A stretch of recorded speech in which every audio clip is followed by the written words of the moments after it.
right now, we need to link up with our team in Abuja, where the Minister of Information is addressing the nation on the EndSARS protests. Alhaji Lai Mohammed on the screen there. That never in the history of any judicial panel in this country has his report been riddled with so many errors, inconsistencies, discrepancies, speculations, innuendos, omissions, and conclusions that are not supported by evidence. What is currently circulating in public space is simply a rehash of the unverified fake news that has been playing on social media since the incident of October 20th, 2020. It is simply incredible that the judicial panel set up to investigate an incident has submitted a report laden with allegations, the same allegations it was set up to investigate in the first instance. Instead of sitting for all of 1 year, the panel would have just compiled social media tales by the Moonlight on the incident and submitted, saving taxpayers' funds and everyone's time. That report is nothing but the triumph of fake news and intimidation of a silent majority by a vociferous lynch mob. Gentlemen, we have read some critical analysis of the report by a courageous few. One commentator, a lawyer, said the report raises more questions than answers. Another commentator, a journalist, called it a disgraceful report by a disgraceful panel, saying it reported allegations instead of investigating the allegations. Yet another wondered how a judicial panel could use the words massacre in context and equate such to a massacre. All these and many more have raised right questions on that report. We salute their courage and refusal to be cowed by the rapidly lynch mob that has been screaming blue murder since the report was released. We do not intend to bore you by rehashing details of the discrepancies, innuendos, inconsistencies, and errors in that report. They are already in the public space. Let us, however, point out some key highlights of such discrepancies, errors, omissions, etc. 1. The report threw away the testimony of ballistic experts who testified before it. The experts said, inter alia, in their testimony, and I quote, "The team finds that from the medical and data examined, including the timeline of arrival at medical facility and the nature of the injuries sustained by the victims who were taken to the 5 medical facilities, that no military-grade live ammunition, high velocity, was fired at the protesters at Lekki Toll Gate on 20th October 2020, within the time frame of reference 1830 to 2034 hours. I wish to repeat.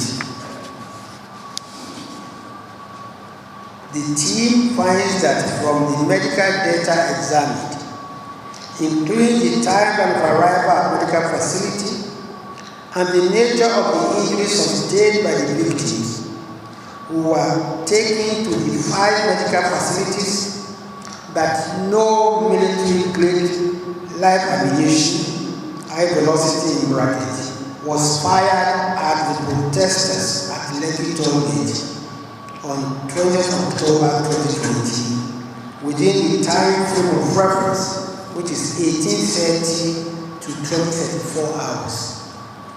The report continued that the GSW gunshot wounds, injuries, 4 in number between 1905 and 1945 hours, which were examined by the team, can be safely identified as being discharged by either low velocity caliber and or artisanal / 12 gauge firearms. Artisanal firearms are locally fabricated weapons. What is however certain, the report continued, is that had the military personnel deliberately fired military-grade live ammunition directly at the protesters, there have been significantly more fatalities and catastrophic injuries recorded. This was clearly not the case. End of quote. The same panel that said it deemed as credible the evidence of the forensic pathologist, Professor John Obafua, that only 3 of the bodies on which post-mortem were conducted were from Lekki and only 1 had gunshot injury, went on to contradict itself by saying 9 persons died of gunshot wounds at Lekki. 3. The man whose evidence that he counted 11 bodies in a military van where he was left for dead before he escaped was found to be crucial by the panel. He never testified in person.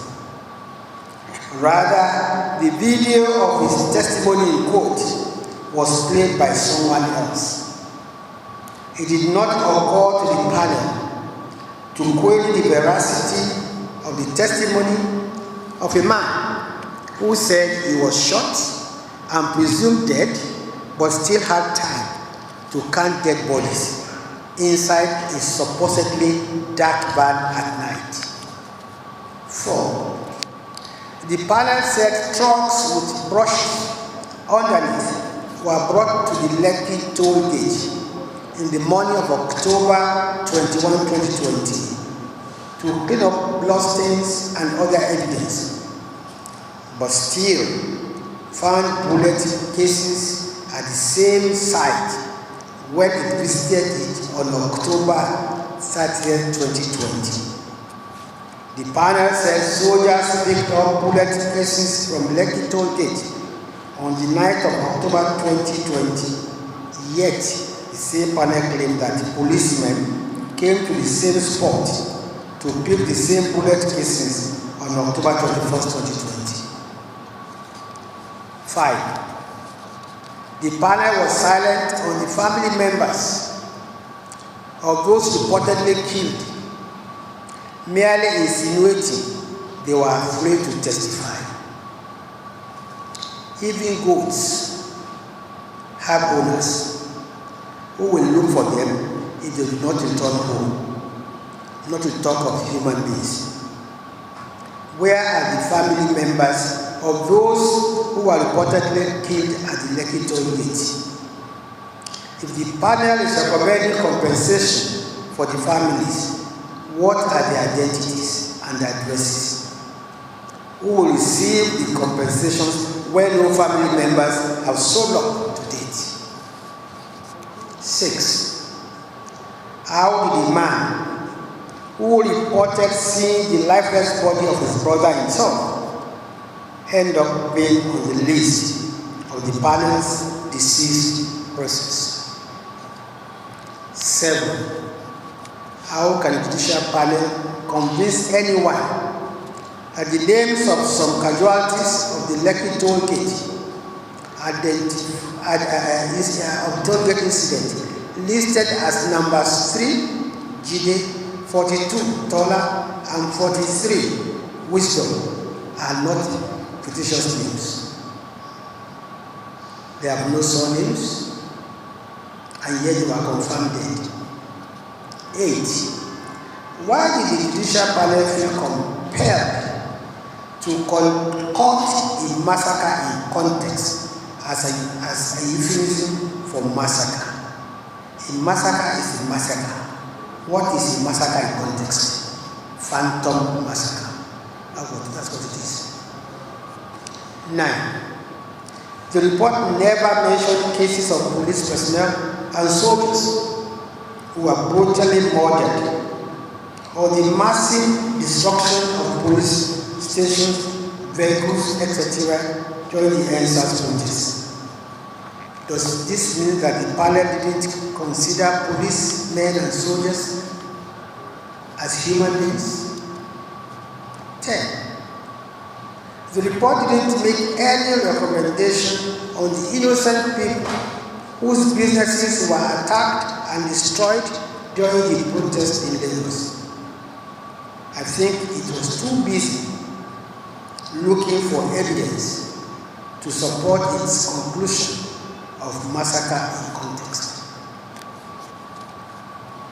It is clear from the ongoing that the report of the panel in circulation cannot be relied upon because its authenticity is in doubt.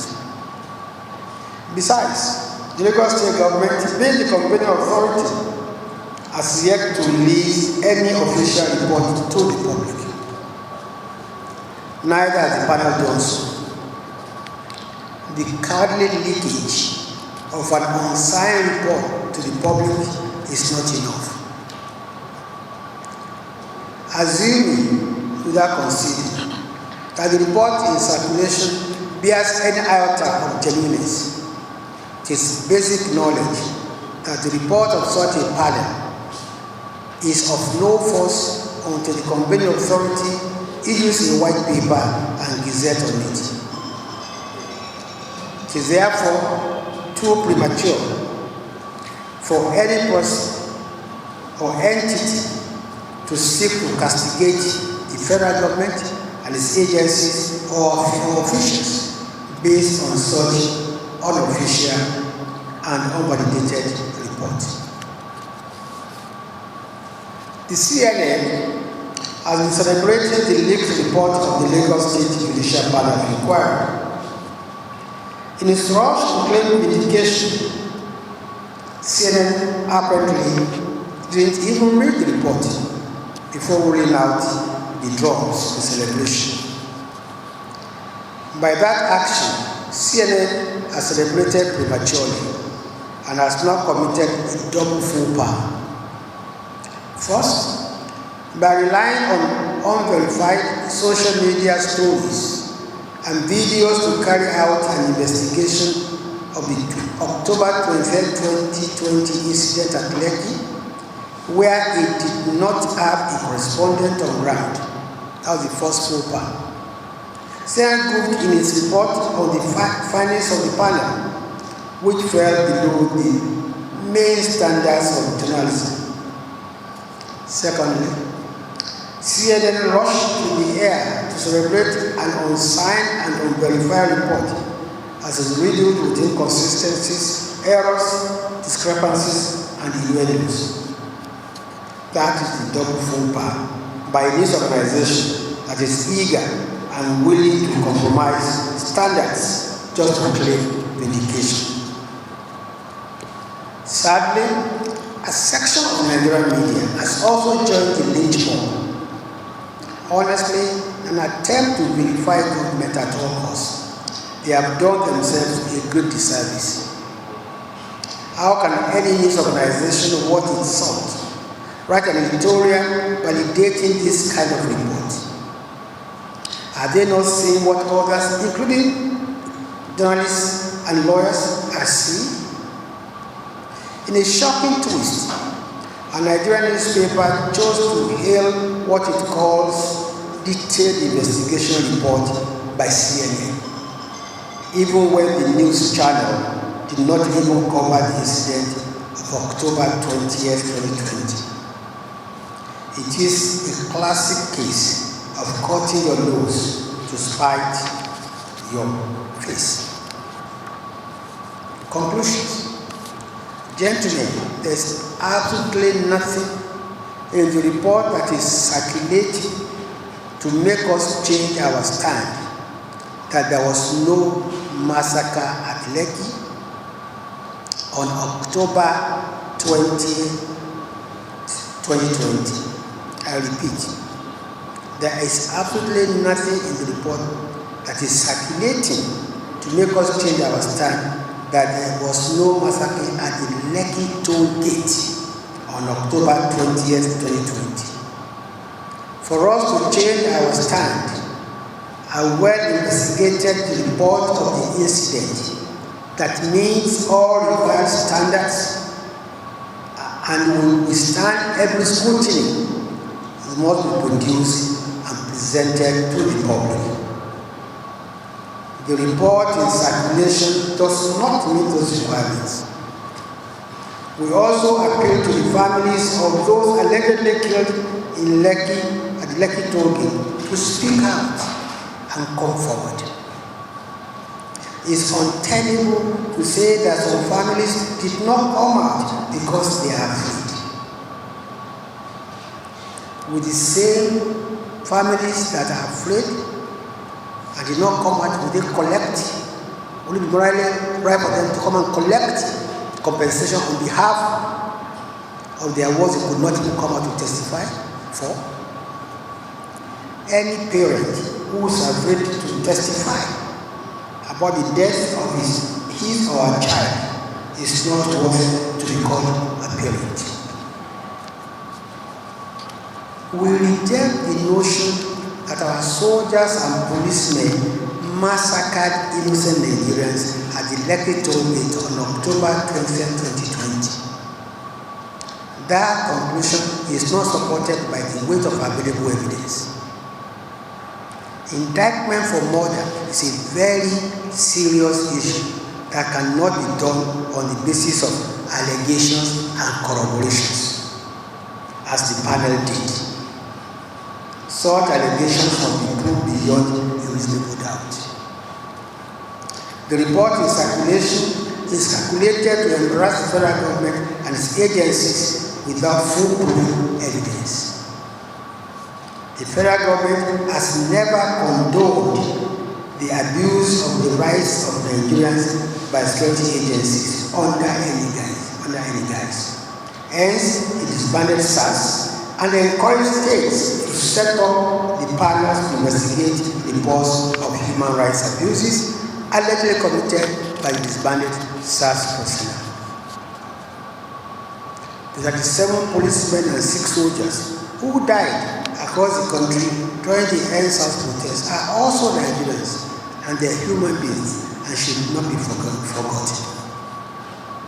Those who have engaged in premature celebration of the report in circulation should now go back and read it thoroughly and tell Nigerians whether it can pass any serious scrutiny.